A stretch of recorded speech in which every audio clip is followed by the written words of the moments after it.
"Oh, so annoying, I have this blockage and I just want it to go away." That's the typical feeling many of us have. But armor is a self-defense. It is an intelligence that your body activated to keep you safe. Maybe even to make you survive. Maybe to make you not lose your mind and stay sane.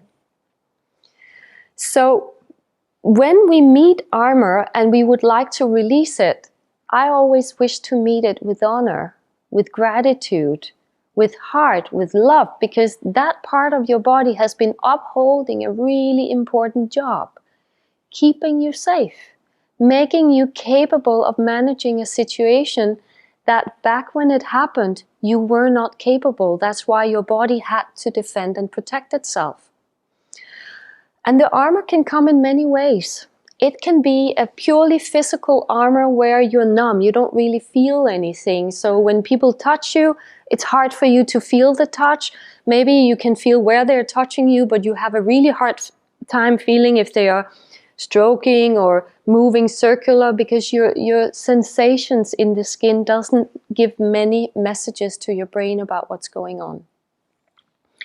But maybe the armor is not so much on a physical level. Maybe the armor was closing down your emotional connection, so that when something happens to you, you don't feel the emotions that would normally belong to that and come up together with that. And it could also be that the trauma or the unwanted experience is, for wherever you are in your life at that stage, is so extreme or intense that your rational mind cannot conduct the experience. And when that happens, your body will experience it, but your mind will delete itself. Meaning that it gives you full amnesia. You have no knowledge at all about what your body just experienced. Not even vaguely. To your mind, it never happened. But to the body, it did. This is the kind of armor, mental armor, that many with various forms of trauma or unwanted experiences have experienced, that they got much, much older, and then suddenly memories started coming up. And they were like, they're coming out of the blue. I had no clue, and I was 50 years old, and then suddenly I start remembering this from when I was this small. And often we start questioning if it's true or not. Because if that really happened, why wouldn't I know it? You wouldn't know it because it was so overwhelming for your system that the only way to keep your mind having a capacity to stay sane was to make you not remember this little part.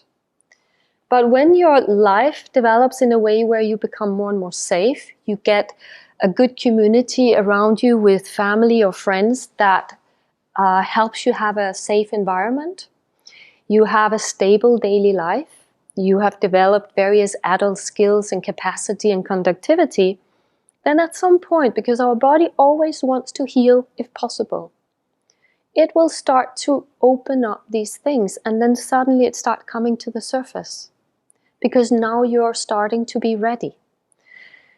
Suppressed memory typically come to the surface somewhere between the age of 35 and 55 years old, the first time you connect with it. The emotional part, people are often aware that I'm not a person that senses so much, or I don't get very easily disturbed emotionally. So if it's on an emotional side, people are usually aware that I'm not very, deeply connected to my emotions. When I see other people react to a sad movie, I'm a little surprised why they sit there and tears are streaming, because I don't get it, because I don't feel that. So they're simply just disconnected from the emotions.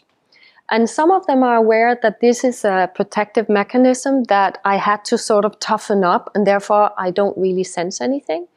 And others really have no clue that it's a trauma response. A natural human being that is unharmed, had the perfect upbringing, always was accepted and loved and appreciated for who they were or are, would never shut down their emotions. that would be a naturally normal integrated part of themselves, whether the emotion was I'm happy or I'm sad or I'm angry, they would actually have an inner container to be able to be in a relaxed state with any emotional experience they have. Even when they're angry, then yeah, I'm angry right now, but they wouldn't turn their world over, for instance.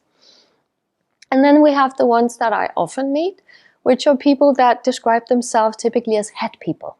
I'm such a heady person, or I'm all in my head. And what it typically means is that it's a subconscious way of telling you I'm not very connected to what physically happens in my body, meaning that the defense of their body was to shut down that connection that exists between your brain and the neuron transmitters telling your brain what's going on. What am I sensing right now? Then that is shut down or it's made lesser. So when we talk about de-armoring, we are basically looking at all these various forms here of blockages as that is sort of an armor, because it's between you and full life, you and full experience of what you could be experiencing. So that's why it's called an armor. It's sort of something that's in the way for you being fully in yourself, with yourself on all levels.